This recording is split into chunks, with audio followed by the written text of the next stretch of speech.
This week at work, I asked a business owner a question that he thought was trite, glib, silly, superficial. But it's a question worth asking. And the question was, what are you doing? Are you building a business to do business? Or are you building a business to become a company? And I think the two are very, very different from each other. The act of doing business for the sake of doing business is all centered really on income generation. How do we build sales? How do we get more money into the company? How do we expand the company in terms of a sales-orientated focus? It's where all time and attention largely gets concentrated, and really it is about growing sales. Sales. It's not wrong. It's absolutely right.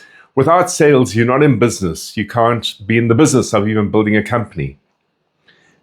But how you spend your time and attention really decides that answer. Are you doing and building a business to do business, or building a business to build a company? A company now is something fundamentally different. By definition, in strict terms, company law says that you incorporate your business into a separate legal entity. And what is the reason for it? Well, the reason is obviously to protect yourself from liability in many instances, but largely it is centered on the idea of creating intellectual property and value within the business of the business incorporated as a company. From an ORIC point of view, we refer to that as an asset of value.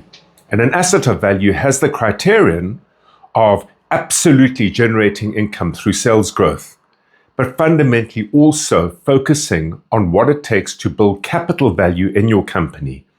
How do I turn this incorporated entity, my limited business, into an asset that, independent of me and my effort, my leadership, my guidance, my presence for that matter, will contain the value of what the company itself offers?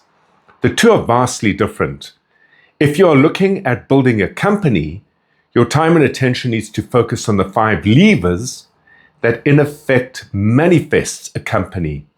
It talks to what makes you different and sets you apart in a competitive marketplace. It talks to how does the company function and work. And through that, what we refer to as a system of delivery, what are the core functional attributes of the business? How are they presented? How do things work? It's almost like the playbook, a system of delivery of how the company functions. Third, who drives it? And do you have a good team on board? Do they know what they should be doing, when they should be doing, and how they should be doing it? And can they work fairly autonomously? In other words, without you having to guide them on a daily, weekly, monthly basis. Do they work in an orchestrated, coordinated fashion? Are they all aligned as to where the business is going and why they do what they do? Next lever is growth. The growth ahead, does it reflect the growth gone by? In other words, will the business be able to sustain its growth without you there? And that is then the last lever. It's about independence. Are you building a business that doesn't depend on you? It ought not to depend on you, because ultimately, for a company to have its value, it needs to have its value sans you, without you there. It needs to be incorporated in what sets you apart, the system of delivery, a purposeful team, and evidence of growth ahead. So maybe it's not such a trite question. Are you building a business to do business, or are you building a business to build a company? Until next week at work, have an entrepreneurial day.